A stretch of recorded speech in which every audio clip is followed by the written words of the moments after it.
How is it going, everybody? We are back. Episode 84 of the Paws Up podcast. Now, here's why I'm more hyped than usual. Kevin, the audience doesn't really know this, but we haven't recorded an episode in a very long time. It's been a while. It's been a while.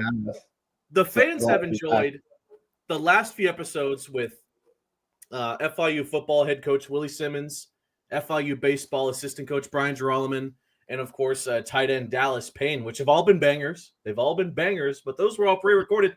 The last time we sat down and recorded an episode, first of all, by ourselves, that was episode 78, back on December 30th.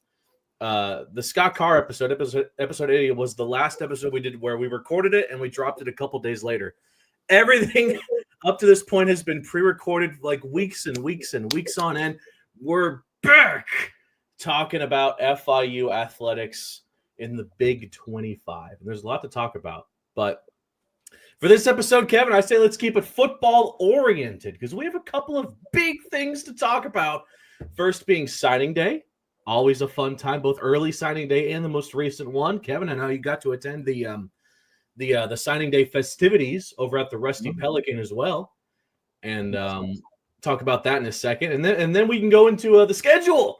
The schedule has been released, and if you didn't catch that without subtitles, it's been released with an asterisk because we still don't know one of the 12 teams. But regardless, we'll check it out, give our thoughts, maybe look around Conference USA, and do our way too early FIU season predictions.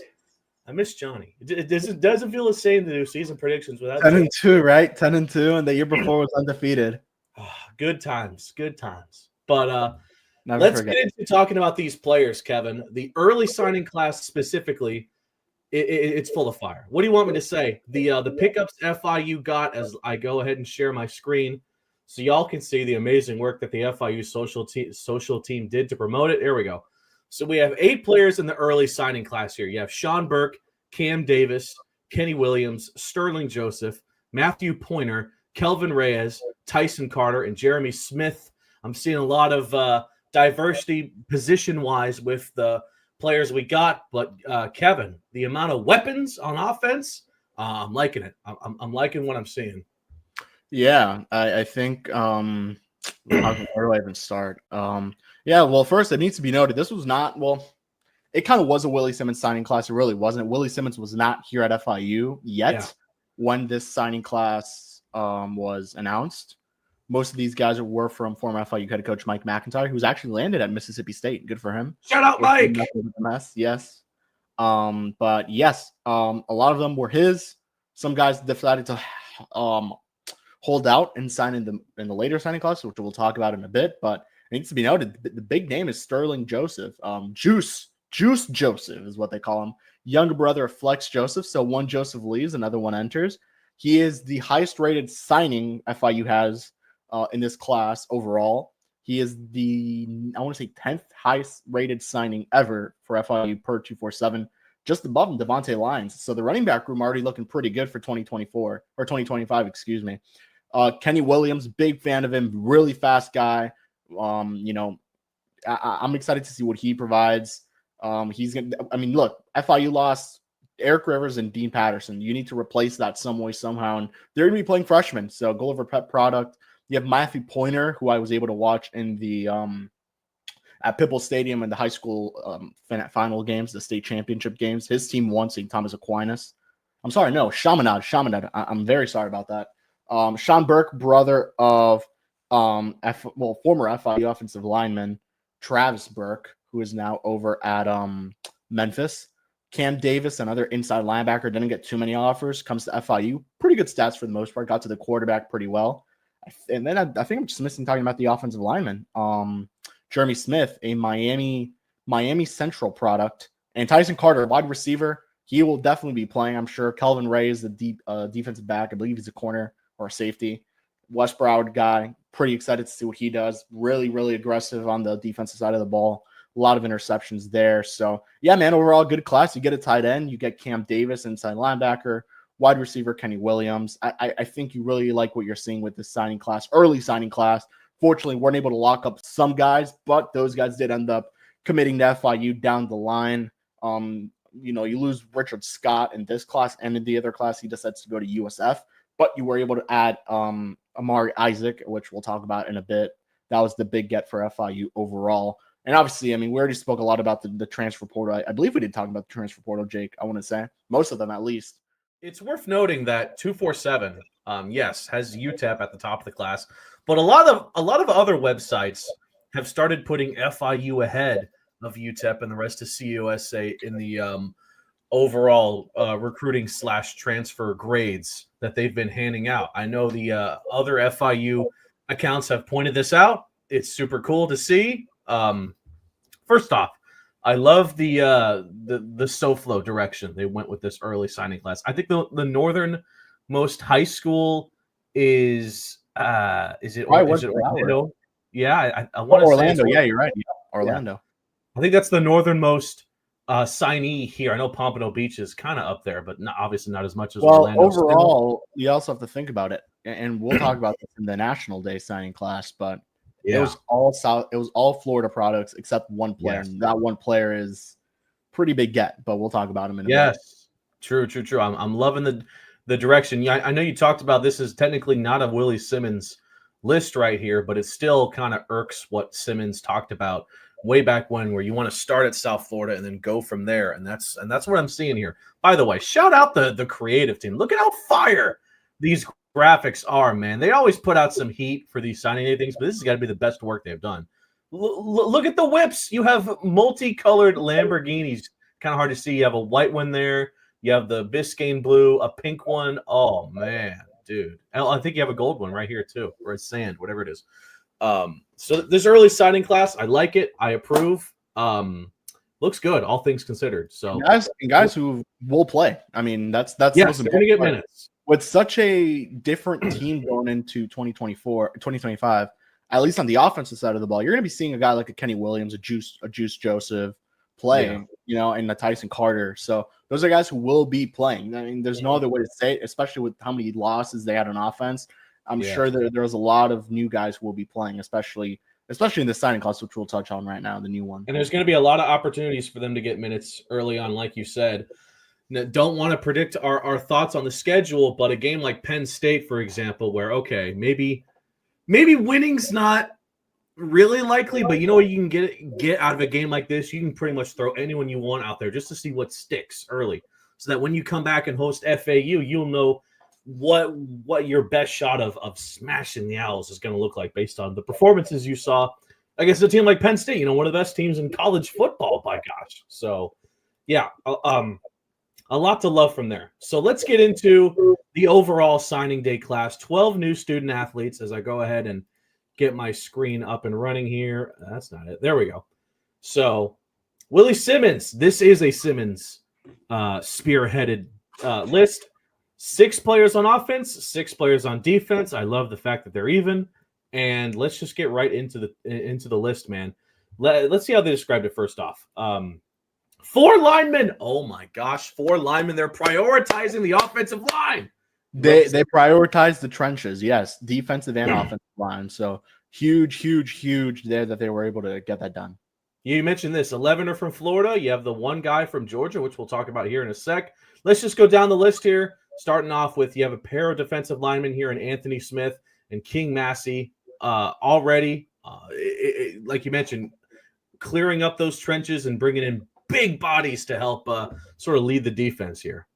So I'm not entirely sure. So on Anthony Smith's Twitter, it does say he's a 4-star. I believe I don't know, from 247 and other spots it says 3-star. So I'm gonna go with 3-star for now. But if it is 4-star, then damn, nice. Yeah. You. Shamadan Madonna product. I guess I saw him play. He was teammates with Matthew Pointer. I didn't remember seeing him play, but I don't think he was committed at the time. That's a huge get. A lot of power conference interest. King Massey, dude. Like, if you look at the photos of him from like the announcement, you would think this dude's like a college senior. Like, he doesn't look like a high school player. So that's a huge get from Reigns. They came down to Pitbull Stadium as well. Unfortunately, lost to Teddy Bridgewater and Northwestern. Yeah. But that's a guy who's going to play right away. I feel like 3-year starter, put up some huge numbers. He's a huge dude. He's 6'4". So like, yeah, that's a massive guy. I mean, let me read it out here. 6'4", 230. Like, geez, like that's a big dude. Anthony Smith, by the way, you mentioned it. It says here 3-star from 247. If you look at some of the offers, oh my gosh, Arkansas, Georgia Tech, Indiana. 20 offers. Look at it from the bottom. If you go complete list, it's 20 offers. 20. Okay, let's 24 entries. Oh no. Go up. That's wrong. Oh, here we go. That's just all the well, that's fair too. You're gonna have to go back though, so you can see all the offers. Yeah. Okay. I guess it's committed to originally Middle Tennessee. It looks like. Yeah. Okay. Complete team list. Here we go. There it is. So Indiana, Arkansas, Liberty, Miami, Middle Tennessee. Oh, why the hell did I go with the? Well, hey, Georgia Tech. We got the logo with Eric Rivers. Dude, look at this list. Oh my gosh. There's a couple more like that too. Yeah, that's pretty nuts. And, Juice, by the way, you got a list like that. You mentioned Massey. Let me pull up. First off, he didn't have many offers. I don't think he had many offers. No, I'm just gonna pull up a photo of him so you can kind of talk about how large this dude is, because like, bro, dude, he's built. He's built like a 5-year dude. I had to look back and make sure like this. Look at dude him in the Lambo. I had to look back and make sure this dude wasn't a transfer. Dude, his head is hitting the roof of the Lambo. Now, granted, me and Massey can relate, because when we step in Lambos, we're so tall. Lamborghinis, it's tough. Like, Jake, please. You need to raise the roof. You feel me? But dude, yeah, you were mentioning it. 6'4", 230. And he's a freshman. That is fresh, man. Oh my gosh. So let's get back to the list. It was kind of fun to quickly highlight those two dudes. But yeah, those are big guts. Yeah, they're all of these signings I'm really proud of, because like you said, they can make an impact immediately, especially Massey, bro. Now looking towards an O-line, you have Takelin TK Muix from Jacksonville. Is that the second? Yeah, that's the second Jacksonville. Massey is the other guy from Duval. Or how's the new head coach say it? In Jacksonville. Duval. So what can you expect from TK? Yeah, so he actually had a lot of interest coming out of high school. So that's another huge guy. I believe also offered by Miami. I believe also offered by Oregon. That's definitely a guy who I'm going to be very interested in seeing. I think this is a guy who could play all 5 spots on the offensive line, which is nice. A lot of versatility there. Mm-hmm. So I think it'll definitely help. And that's another Jacksonville product. I mean, 6'4", 330. That you don't get that too often. Yeah. Well, we're going to skip Christian for a sec to talk about some other offensive linemen, just to get them all in a group. Starting with Nathan Tveit. Yeah, another guy who got some decent offers I was looking at. I mean, that's another big guy. And then just going to say the next one, Matias Garcia. I think those two guys are kind of a work in progress. Not a work in progress, but how do I say it? Like not experiment. Yeah, I guess a work in progress. Those are two guys who are very raw, going to take some time. They're probably going to be behind a couple guys. They'll learn their first couple of years. So, yeah, definitely two guys who I'm really interested in seeing how they end up panning out in maybe a year or two. Closing out the O-line, you have Mark Michael Jr. from Davenport. What can you tell us about him? I love the wording here. 23 pancake blocks as a senior. Yeah, I didn't even know they recorded this, but here we are. So, yeah, Mike Michelle Jr., I believe is how you say it. That's another guy who's a little more developed, 6'3", 280. Maybe needs to put on a little more weight to get to 300, but I think that's a guy who's really going to make a lot of sense. He was a two-way guy, so also saw some time at the defensive line. So, yeah, definitely a very impressive offensive line group. And guys who will honestly, they'll probably play. FIU lost their whole starting offensive line except oh my gosh, one player, crazy. Which was what's his name, Jaheim Buchanan, who will probably be the starting center or starting right or left guard.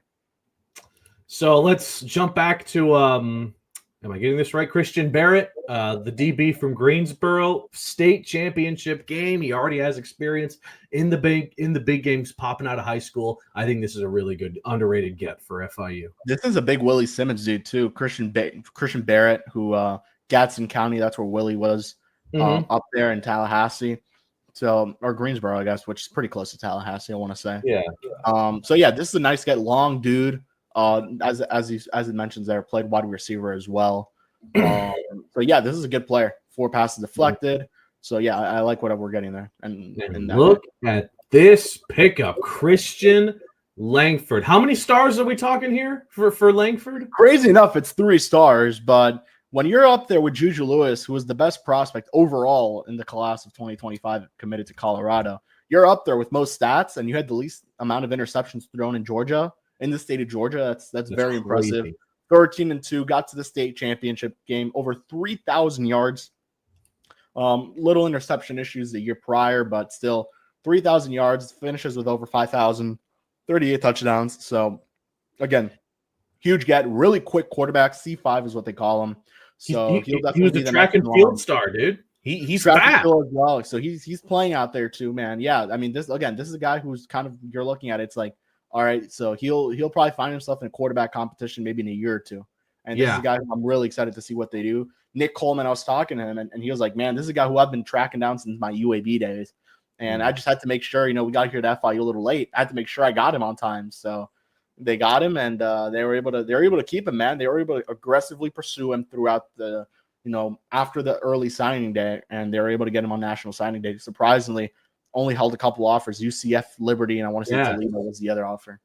It was Troy. It was Troy in Alabama. It's interesting. Not a single Georgia school sent this guy an offer, which I'm very surprised about. Yeah, man. When you have Juju Lewis out there in Georgia, it's tough to, Yeah. But just a casual conversation with Nick Coleman, I'm assuming. Yeah, without a doubt. So let's start to round out this list. We talked about Mark. We didn't talk about Amari Isaac from Hollywood. Massive get. Absolutely ridiculous. Yep, massive get here. This guy. So he was originally supposed to sign in the early class, but Jay McIntyre yet to land the job, unfortunately. Wide receiver guru at FIU, wide receiver coach guru. But hey, man, he lands with Willie Simmons at FIU here with Jelani Barassa, the new coach here at FIU, wide receivers coach. Big dude, 5'11", 180. I think it's a little bigger than that, to be honest with you. But man, I mean, Amari Isaac's going to be a stud. Him with Kenny Williams, Tyson Carter. I mean, you're getting weapons for C5, Christian Langford already in the future, and this is one of them. And even for right now, for Q1, I mean, Amari Isaac's a quick dude along with Kenny Williams. I'm excited to see what those two guys could really do, especially Isaac, who was a Hollywood Hills product. Yeah, the amount of excitement for these freshmen.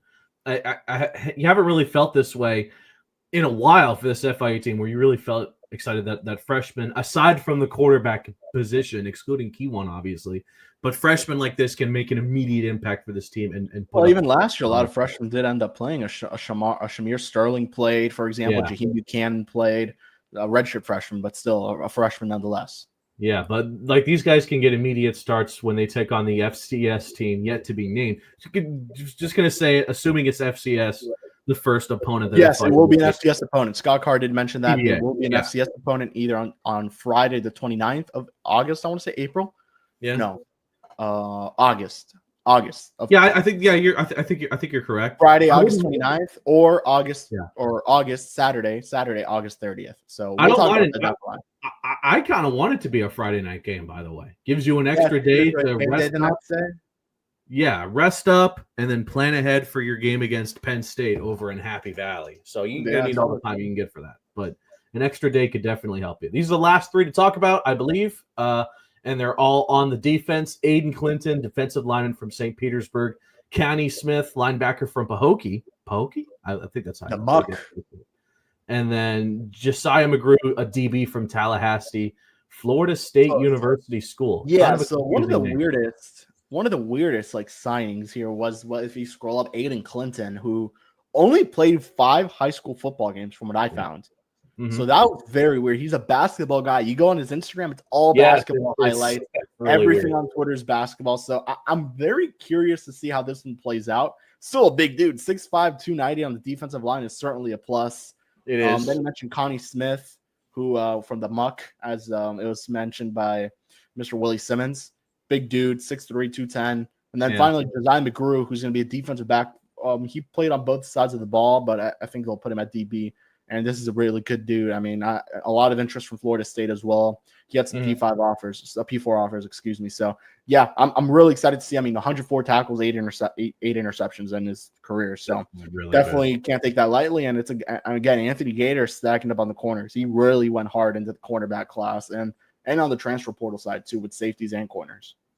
So talk a bit about, Kevin, about the event you were able to attend, that signing day get together over at the Rusty Pelican. I haven't been there since senior year of high school for like a superlative party or something. Something along those lines. Like best dressed, best athletic. It was held there at the Rusty Pelican. But you were there. You got to see pretty much everybody. Everyone showed out to that. Talk a bit about that, Kev. Yeah, man. First of all, I mean, appreciate FIU for letting me go out there. It was a good time. They hooked it up. Blueprint Collective as well. Shout out to them, Damien and Adam and the rest of the crew. Big help getting us in there and letting me cover that event. It was awesome. Got to talk to a lot of people. Really cool event. FIU killed it, nailed it with the event. No other way to say it. Dude, shout out to Corey who hosted the whole event. Awesome stuff from by him. And it was a good time, man. It was a really good time. Got to chat it up with a couple of the coaches. Got to talk to a couple of the staff. So it was a good time. Got to talk to some alumni. They're feeling pumped about Willie, man. They're pumped. Like they're really excited. Talking a little bit about FAU, how FIU needs to beat them this year. Talking a little about Penn State.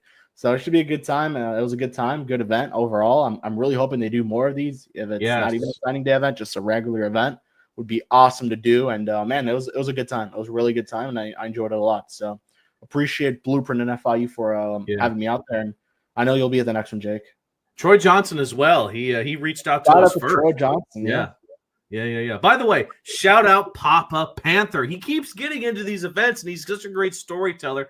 I love the relationship FIU football and athletics has now with Papa Panther. It's nice to see. He's basically become an unofficial mascot of FIU athletics, bro. The work he does, it really is. It's fire. It's fire.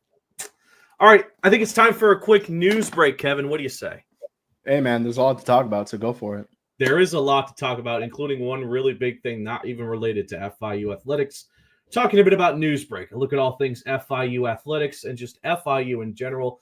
So let's get right into it with dominoes. With FIU baseball, as the Panthers announced a fun, family-friendly domino tournament on March 16th during the game versus Bucknell. It supports FIU athletics one tile at a time. That is a great catchphrase. Sunday, March 16th at 11 a.m. at the baseball stadium. You can join the Panthers for a domino tournament while watching FIU baseball. You can register on FIUsports.com/domino effect. You can go ahead and register over there, create some teams, create some excitement, some buzz, some rivalries even. Once you do register and pay for the team sponsorship, it includes an entry for 2 participants and enough tickets for the family and friends to go check out the FIU FAU game on March the 9th. You have some tournament hats, drink tickets, and because we're playing dominoes, you're going to need some Fire premium cigars. They're gonna drop that too. So a very fun event announced by FIU baseball if you're in the market for whipping some butt with dominoes. Next up is FIU athletics in general, who have done something really cool. It's the Hall of Fame. It's been revitalized. The second ever class for the FIU Athletics Hall of Fame is going to be announced later this year. The Hall of Fame was originally done in 2005, with its inaugural class being in 2006. That includes Pat Bradley from women's golf, Mike Lowell from baseball, 2-time World Series champion, Andrea Nagy from women's basketball, Dwight Stewart from men's, Judy Blucker, a coach and administrator, very important with women's athletics here at FIU. They're bringing it back officially. And like I mentioned at the top, the second ever class is going to be announced, or I should say inducted even, in 2025. Finally, the big news that's happened these past couple of weeks that everyone's talking about FIU-wise is the new president here at FIU, Jeanette Nunez, I believe that's how you say it, the interim president, effective back on the 17th, or it will be effective February 17th. Kenneth Jessel is taking over a new role as senior vice president and chief administrative officer. Jessel had spent these past 3 years as the president of FIU, just generally speaking. He's not leaving the university. This is directly from a statement by Kenneth Jessel. I congratulate interim president designate Nunez on her appointment, a memorable moment in FIU's next chapter. Committed to working with her to ensure a smooth transition, continuing our keen focus on student success, research excellence, and community impact. Given her ties to FIU as a two-time alumna, a Panther parent, and a public servant, I'm confident that with your support, interim Nunez will lead FIU to achieve more great things. So congratulations to Kenneth Jessel on the 3 years as president, and of course, wish him luck on the new role. We actually had him on our podcast way back when, and of course, wish the best of luck to Jeanette Nunez as well when her term begins on February the 17th. So that was your look at Newsbreak. Kevin, of course, Cuban descent, the Domino tournament. What are we talking here? How fire are you at Domino's? Do you think you could take out everybody else? I think I'll have a good chance. I'm not paying the money for it, though. No offense. Facts. It's like a $500 entry fee. It's a $500 entry, but yeah, you feel confident I'm gonna have to that sneak you in can there win somehow. Dude, I'm obviously gifted at a lot of things. Domino's is not one of them. You know who was gifted? Jimmy Butler, when he was still a member of the Heat, played Domino's frequently over at downtown. So yeah, Domino Park. So, by the way, talking about the FIU Athletics Hall of Fame, really cool. They're bringing it back, and I can't wait to say that new class. I think, without a doubt, some locks. I don't know how they're going to do it, if it's going to be 5 like the first induction class, if they limit it to like one sport per class, like they're going to be one football player at a time, for example. There's a where is it? The Hall of Fame criteria. Yes. They actually have a criteria for this. Here we go. If you want to the criteria, hang on, it's downloading. So let's check here. Student athlete for at least 10 years, a coach for at least 5 years, an administrator for 5 years. So it has 10 years after their final year of eligibility is when they are eligible. So I believe TY is eligible. Yes. John as well. So those are 2 guys eligible for football, for example. Baseball, still obviously no one from these last couple of years eligible, but I would have to think like a Logan Allen's eligible. Yeah, I'm going to say that, yeah. So that type of guy. Coach, I mean, Mac isn't eligible yet, of course. Butch Davis is eligible, for example. Mario Cristobal is eligible. I'm sure Mario can make it. Anthony Gator for football is eligible. I don't know if Mario, maybe a hot take, I don't know if Mario did enough before he was pulled at FIU to even. Well, he won the Sun Belt. He did win the Sun Belt, but that was like during like the transition phase of the Sun Belt. Funnily enough, only championship FIU has in football. But Butch got us 2 bowl games and that win over Miami at Marlins. But like the way it ended with Butch, though. I know the way it ended is not good. It's definitely going to be a blemish. You go to basketball, Raja, Arroyo, just off the rip, 2 names to really keep an eye out for there. Yeah, and then when it comes to swimming and dive, Rodriguez. True. But dude, swimming and dive, you have Olympians out the wazoo. You can take your pick with whatever you want with swimming. And I know Jonathan Mayer would be the first to tell you his 10. Open up the pamphlet. 10 swimmers he thinks should be in the Hall of Fame. But definitely, if I had to pick one, I'd say Maha Gouda. Like it could even be an FIU sports team. So you could even you can nominate the FIU team, the football team that won the Sun Belt, or even beat Miami. You can't do that one yet, though.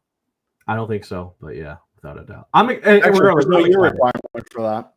Any former FIU team sponsored by the athletics department, which distinguished itself through achieving regional and national honors. Yeah. So I guess the soccer team this past season, even women's soccer this last year too. Yeah, if you look at the other eligibility criteria, it says right there, conference champion. There you go. So automatically, Billy Gill, bro. Get Billy Gill in here for track and field. I'm telling you, the PR alone would be absolutely fire for that. I can't wait to see criteria, man. Holy crap! Again. Okay. It's 6 inductees. There's going to be 6. So 2 inductees per sport. There you go. So if you had to pick 2 football players, I'd have to go TY and Janu. But Alex Magoo is a dark horse. What he was able to do at the USFL and now the UFL, bro, it's actually pretty freaking crazy. Yeah. So I wouldn't be shocked if he sneaks his way in there. But anyway, so I can't. A lot of good options. A lot of good options for the lot. Too many good options, bro. I feel bad for whoever has to decide this because damn, that's a lot of good picks.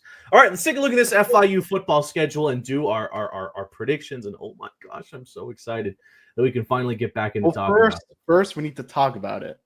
Okay. And we also should look at the CUSA one because there's some insane schedules. Yeah, we'll do that after just to make sure we're all dialed in here. But here it is, the schedule for FIU football. Now, off the rip, again, we don't know who the FCS team will be in week 1, but we do know it will be an FCS team. So to make of that what you will. You head to Happy Valley, Penn State. They had a pretty good run in the CFP. So who knows? And they're like bringing back most of their team too. Like that's going to be a really good program just in college football, period, for like years. It's going to be a fun trip. Yeah. Then you host FAU. We had talked about this with Willie Simmons. 2 new coaches. Oh, man. Clashing at Pitbull Stadium. I know we're going to make predictions. This is in the history of the Shula Bowl, this is the most confident I feel that FIU will get the job done. I'm just saying. Now, I hope that's the case, man. But we felt pretty good last year too. Now, here's something interesting. Our first conference game actually comes before our final non-con game, which is a little interesting. It's Delaware at home. We're welcoming the new members of Conference USA, the Blue Hens, to Pitbull Stadium, a really good program. The Fighting Blue Hens, I think, is the full official name. Blue Hens, man. I think they have a throwback logo of a hen, like fighting in a sweater. It says Fighting Blue Hens, whatever. They're a really good program off the rip joining FBS. Like they already have experience beating FBS teams. I think they took down I think it was Navy a couple of years ago. So either Navy or Army. They took down one of the military schools, but still really good roster off the rip joining FBS. Then you got to go to UConn in East Hartford. They beat I think it was UNC in the Fenway Bowl. So that's going to be an extremely tough task. It's not going to be like the last time we had to take on UConn over there where we kind of whooped their ass. This is going to be a really big test. It was no whooping though. It wasn't a whooping. It was a whooping in the first half. UConn. It came down to the end, man. It came down to the end, and it needs to be noted. UConn did not lose to a G5 team last season at all. Yeah. All their losses came to a power conference opponent. Something worth noting here. By the way, I made this graphic. If you see a pair of cool shades bottom left of every team, that's a home game. If you see the CUSA star, that's a CUSA opponent, such is the case for Western Kentucky. Back-to-back road games, by the way. Oh, I should mention this. Before the Delaware, before UConn is a bye week, and after UConn is a bye week. I don't know if I like that. I don't like it, but here we are. I think here's how I would have done the bye weeks. After the UConn game, and then after the Middle Tennessee game, before you have to take on that gauntlet at the end. You have a gauntlet already. Sam Houston. More on that in a sec. Take on Western Kentucky. Still expected to be one of probably the best team in Conference USA. So over in Bowling Green, they were the one team we didn't have to play last year, but we're gonna have to take them on now. So then you head back to Pitbull Stadium. Yeah. By the way, this stretch from UConn to Middle Tennessee. 4 of these 5 games from UConn and Middle Tennessee are on the road, so definitely going to be a tough road slate there. Hey, this is a good thing though. No weekday CUSA at home, only one weekday CUSA game at home, and it's the Kennesaw one. I am stoked about that. Don't have to go into the week during the week. Listen, when it was announced that there would be midweek CUSA games, I think all of us kind of felt like, okay, that's kind of cool. It's something unique, but when you actually go to those midweek games and plan ahead and do all this, like, you know what? I think college football was played on Saturday for a reason, you know? So, yeah, man, but regardless, it's how the conference those midweek games. If I have to travel to those midweeks, it's gonna be a grind.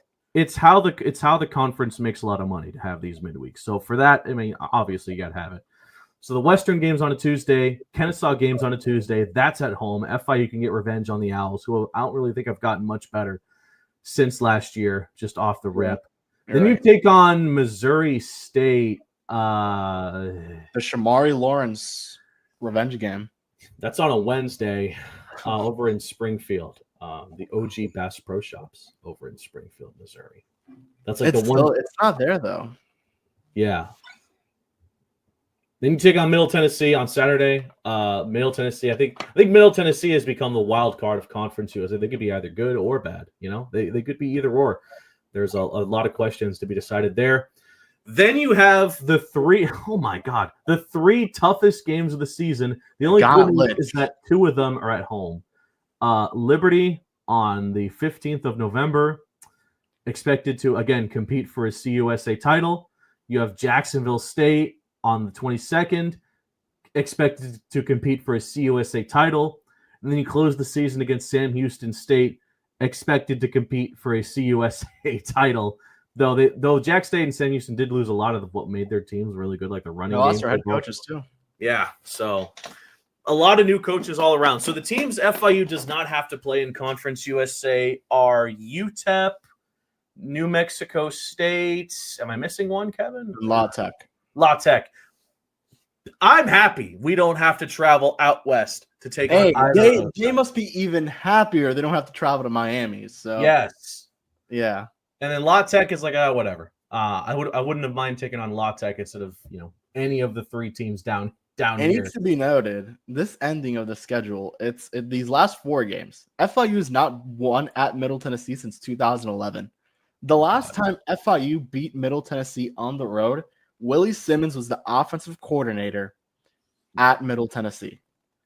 And Frank Ponce and Ed Potta, who are now back on the FIU staff, were on the FIU staff in 2011. And Kenneth Gilstrap was a player on Middle Tennessee in 2011. And Nick Coleman was no longer with them, but it was a year before he was a coach. I think was I in like early middle school back then? You trying to make me feel old here, Kevin? I know I just turned 25. I may be making Willie feel even older. He's been at FAMU and Duke ever since. So there's the schedule. I'll always say this, Kevin.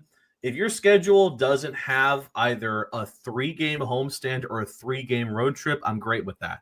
3 games of either I think is too many. If you have 3 straight home games, you kind of get complacent, and then when you finally have to go on the road, your boots can get rattled. We did have a 3-game homestand last season, though, right? I don't think we did. I'll have to look. We'll have to double check. Maybe there was a bye week in between a 3-game homestand that shook things up. Well, that's still a 3-game homestand then. I'm gonna have to clarify that, but yeah, if you find it right now. But I don't like 3-game road trips either because you're right. There was not a 3-game homestand. There's not a 3-game road trip either, and that's good because that sucks. Now, granted, the stretch, like I said, from UConn to Middle Tennessee, 4 out of the 5 games from that point are on the road, which is going to be not great, I would say, but it is what it is. I think my least favorite thing, and we talked about this earlier, Kevin, the bye weeks for some reason before and after the UConn game. And I know UConn's going to be a tough opponent, but I don't really think that was needed to have bye weeks before and after that game. I understand after because after the UConn game is the first midweek. So maybe you want to give FIU some priority there. But like I said, a bye week after the Middle Tennessee game would have hit so hard because you could have used that time to get ready for the 3 final games of the season. Yeah, it's a gauntlet at the end of the day because at the end you lost to Kennesaw, Liberty, Jack State, and Sam Houston. You lost 73-0 at Western Kentucky in 2022 last time they went there, and they have never played Missouri State, and they've never beat Middle Tennessee. They haven't beat Middle Tennessee on the road since 2011. The last time they were there was 2 years ago, which was really bad. So, I mean, it's tough. It's definitely tough, but I think you really need to take care of the non-con, at least go 2-2. Mm-hmm. And I think if we're going to do these predictions, we'll just chalk up the FCS as a win. Although after what happened last year, it's hard to do that. But I understand. But I think it's. I have faith in Willie. Not only do I have faith in Willie, I have a lot of faith in Willie that he's going to beat an FCS team. I have a lot of faith that a Willie-led team, a Willie-coached team can do that. So, yep. I think that was the biggest gripe I had. The bye weeks before and after UConn, I think, are silly. But beyond that, I mean, when will we find out how good FIU is? What's the game that will, in this season, that will determine from there on out where this FIU team stands? It could be UConn, but I'm going to say it's Western Kentucky. This game in Bowling Green will determine how good FIU truly is. Because listen, the FCS team and the Big Ten team, I don't think anything can be taken from this FIU team, regardless of either game. If you beat the FCS team 70-0, I mean, it was an FCS team, and if you lose 70-0 to Penn State, well, it's Penn State. They're going to What did they beat Penn State? Natty. What did they beat Penn State? If we beat Penn State, Simmons needs a statue outside Pitbull Stadium. FIU would be ranked for the first time in program history. It would be like the NIU game versus Notre Dame. And hey, I mean, look, that happens. So anything is possible on any given Saturday. It can happen, but you never expect it to happen. No one at NIU, I guarantee you, no one at NIU genuinely thought they were going to beat Notre Dame until that field goal was blocked and it actually happened. 100%. Yep.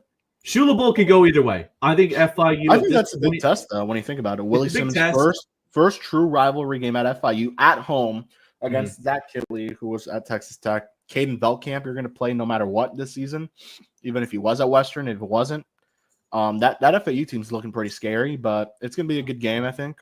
At home, hopefully the fans come out. FIU needs to win the Shula Bowl. They really need to win the Shula Bowl. That trophy's still in there. There's no trophy in the case still. Just want to be very clear. There hasn't been one for years. So I'm really hoping FIU is able to win that one. But yeah, I think the biggest test of can FIU compete? Not only can FIU go bowling, can FIU compete for a CUSA title? Depends on how good they do. Man, that's wide open as it gets. There's no other way to say it. Not that they got worse, but they definitely lost the pieces that made him the title contender from last season. Jack State has no true starting quarterback. They don't really have a running back. Yeah. Sam Houston does have their quarterback back, which I didn't realize actually until a couple of days ago. But that team lost a lot of their defense and they lost their head coach. Same thing with Jack State. Same thing with Kennesaw State.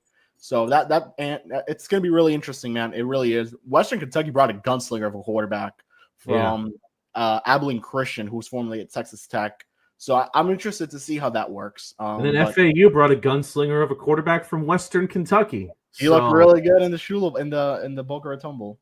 We'll see how that all plays out.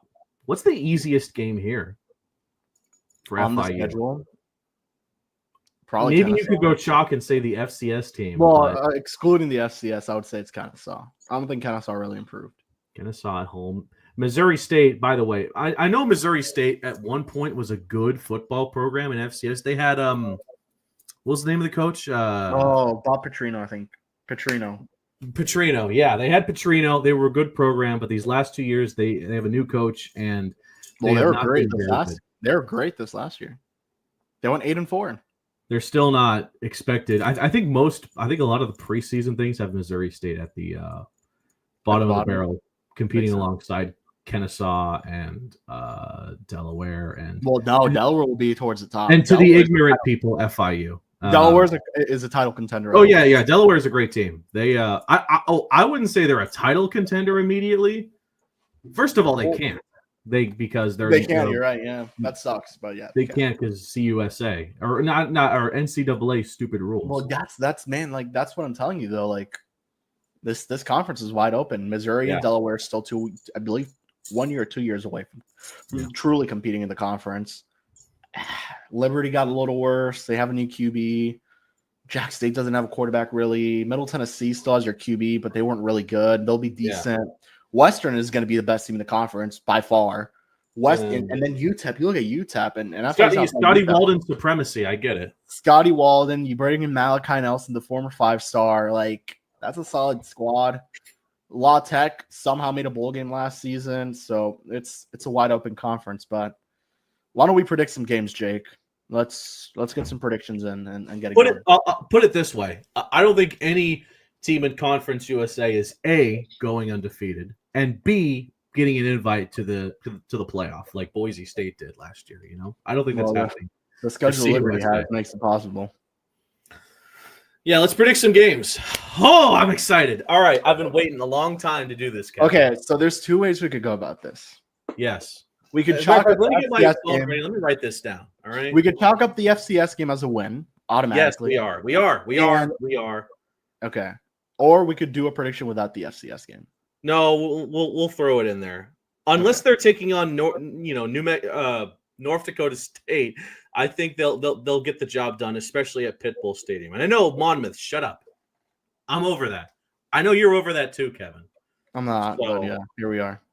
FCS I'm team. not, dude. I was watching some of the highlights from like last year's games. I was just like, yeah, man, how did we lose? Like the Jack State game was the one that truly crushed me last year. So did what was the other one? The Liberty game. Jack State and Liberty truly destroyed me. So did Sam Houston. Those last 3 games destroyed me last year. By the way, I will update this graphic when we do get that FCS team announced. So if you want the full, beautiful, in my opinion, beautiful schedule, you should make it you should make the header on Twitter, the schedule. Facts. I should do that. All right, so FCS game. That's a win. I want a Friday night game to start off CUSA too. Penn State. I know what. Yeah, that's an L. What color Gatorade do you think it'll be when they dunk the bucket on Willie Simmons after they go into Penn State? All right, I'm taking Penn State, but yeah. Here's the thing. This is the thing, though, man. Like this early in the season, like you looking at so many guys are rusty. Penn State just came off the CFP. I don't know, but yeah, they played a lot of football. Anyone who's went to the CFP, like Ohio State, they played so much football. Like they're going to be coming into this game not with a whole lot of time to breathe, but I get it. It's not going to. Penn State will win though. I don't think. Listen, I know the odds are going to be something stupid with this game. Like Penn State favored by like 40 something. I guarantee it. But oh my god, do they cover? First of all, Indiana should not have covered last year against FIU. Their last touchdown, which bumped them over the point total, was it was like with minutes to go. FIU was like one of the teams that closest played Indiana when you think about it. Until they went to the CFP and kind of got their things rocked. Indiana should be a good team though. Yeah, we'll see. So I think Penn State will win, but it'll be closer than the experts think, simply because Penn State will be rusty.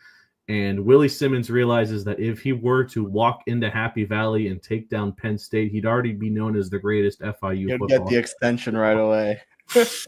All right, FAU is shoeable. I'm not even going to waste time. FIU wins this, and it's actually not going to be close. It'll be a very close game, and FIU No. FIU will win, but it's a very close game. All right, so 2-1 to start off the season. Not too shabby at all. Then you take on Delaware. Now, here's the thing. If this game was in Delaware, if this game was at the house that Joe Flacco built, I would say maybe the Blue Hens take it, but I am saying that Delaware is going to get an ugly welcoming to Conference USA by FIU, who will win this game and go up 3-1 to start the season. Yeah, I think FIU will beat Delaware. Now the UConn game. That's the UConn game. That's a loss. That's a loss. Jake? Yes. I'm going to say it's a loss, but I'm going to say not only is this going to be a loss, it's going to be a heartbreaker. It's going to be fair. Like FIU played like the really good teams close. It's going to be a lose the game on a last-minute field goal, or a game goes into overtime. But I think FIU will play good, but they will not get it done against UConn. That's fair. Just join a damn conference already. God. Western Kentucky. That's a no. We're not winning that. So, all right, your first 6 games in, you're 3-3. Both of us have them as 3-3. So, I think I'm okay with that. 3-3 to start the year. I'm not mad about it. Yeah, especially because you're about to win. You're going to get as close to 6 wins as you've gotten in a while, because we're kicking the snot out of Kennesaw State. I agree. We are going to beat the brakes out of these. Technically, that looks like the Vice game when you think about the schedule. It should be. It's a good, nationally televised. Unlike the last 2 games, it's against an opponent where I think you're clearly the better team then. Well, FIU was the better team against UTEP 2 years ago. Yeah. Well, before the season, but all right. I don't. Oh my God, I don't want to think about that game. I want to think about the uniforms FIU will be rocking, because you can only do so much with the Vice look. You did the white, you did the black. You can't do a blue because that's the Biscayne Blues already do that. Blue. Yeah. We could do like a hot blue. It would have to be like a pink, right? It'd have to be like I like pink as an accent color for these football uniforms, but seeing a fully pink, it's gonna. I don't know. That'd be interesting. We'll see. I will say the fully pink was not my favorite Miami Heat Vice uniform. I like that one though. Wasn't that like the second one? No, that was the third. I think it was like the third or fourth. They had the gradient, like the pink with the accents. It went white, then black, then blue, then pink, then that ugly mixed one, the blue and the pink, like the. I like that one. I have a gradient. jersey of that one. I hated that one. That Right. one was awful. It looked like what was that yogurt that had like the blue and the pink? You'd mix it around. Yeah. It looked like that. I will take Missouri State on the road. Yes, so am I. Missouri State, I think, is going to be as bad in Conference USA as Sam Houston was when they first joined Conference USA. 3-9, not bad then. I will say, I think Missouri State might have the coolest logo in CUSA though. I love that. They have really good teams outside of football. Their baseball team's really good. Well, the Delaware logo is kind of a classic too, and they haven't changed this in like 50 years or something. So I like it. Middle Tennessee. So we're 5-3 going into this game. If we beat Middle Tennessee, who is on fraud watch, they are going bowling, Kevin. Regardless of the crappy gauntlet that we have to end the season on, if we just beat Middle Tennessee on the road, we're going bowling, Kevin. We're going bowling. I'm chalking it down as an L. Is this the last season before they demolish Floyd, by the way? I didn't even know that was a thing. Yeah, I think what was it, Eric Henry that told me, or like just someone told me that they're gonna demolish Floyd and build a new hot digs for Middle Tennessee. Regardless, that's an L.